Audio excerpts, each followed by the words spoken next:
Hello, I'm Emily. And I'm Ashley. And we completed our Level 4 Digital Art Design internship with the Ann Springs Close Greenway.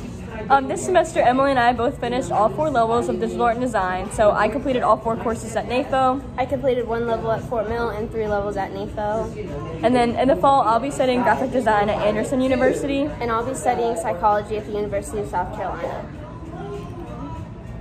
Our role was primarily to work with a marketing specialist and our bosses, Catherine and Elizabeth.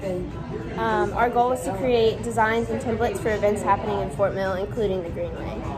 So throughout our internship, we worked mainly on Adobe Illustrator, and we worked remote from our school location and then also at home. But we frequently met with Catherine and Elizabeth like via Google Meet to communicate with them and over email so that we were able to communicate well with them throughout the process.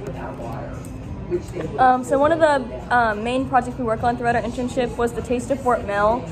So this was an event in April. So we completed a few pieces for them. So this one specifically was a magazine ad for Springfield Living to advertise for the Taste of Fort Mill event in April. And then the next thing I completed was a bar sign for the Gateway Canteen that's part of the Ann Springs location restaurant. So I made this displaying just the drink and beverage options for the event. And then the last thing I created was the sponsor sign. So this is listing all of the sponsors for this event. And throughout the process, me and Emily selected font choices and then color options that we created as a motif throughout the whole process. During this process, at the end of the Taste of the Fort Mill, we created another project for the summer concert series for the Greenway. We just created templates for the Instagram and Facebook promotions to give off what band was going that week.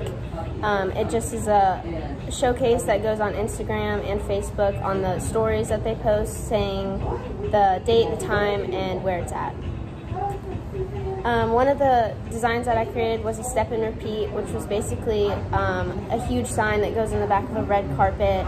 It just showcased the main Taste of Fort Mill logo and the 3 main logos and the sponsors that were helped sponsoring this event.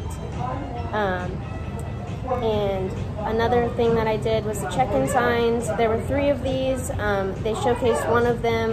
It was just to let people know where they were going to check in at this event and let the sponsors know where they were sitting at each table. Our day-to-day operations were basically, we went into our classroom at 2 o'clock and me and Ashley talked about what we needed to work on that day and what we needed to accomplish for that week and to turn into Elizabeth and Catherine. And then on each project, we would split up the work mainly. So they gave us a lot of pieces of artwork. For the Taste of Fort Mill, we had 24 pieces of artwork that we split up between the both of us, and we turned into Catherine and Elizabeth. We figured out pretty early that this process was great for us because we got the work done quicker and easier for both of us to send over to Catherine and Elizabeth. And then for the summer concert series, we each completed 12 graphics, so 24 total, I believe, there too. We were able to split those up and get those done more efficiently, and that ended up being a great process for us, yeah. Our benefits and impacts and what we learned. During this internship, our main lesson that we learned was communication and time management. Working remote on these projects was definitely a new process for both of us because this is the first year that COVID had hit and we didn't know how to work off campus while still communicating with Catherine and Elizabeth at the same time. So that was a huge thing, and time management, getting all the stuff turned in at an exact date that they needed it was definitely a huge part of this and taught us a lot. During this process, we widened our horizons with our portfolios and added a bunch of new artwork to our portfolios to show off to everyone, which is a great opportunity for both of us. Yes, and this also taught us how to be really flexible as we worked remote and learned how to communicate with each other, but also adults, and learn how to go with the flow and take critique and work with them as they adapted to these new changes as well. Thank you for your time and listening to our presentation. I hope you enjoyed. Thank you so much.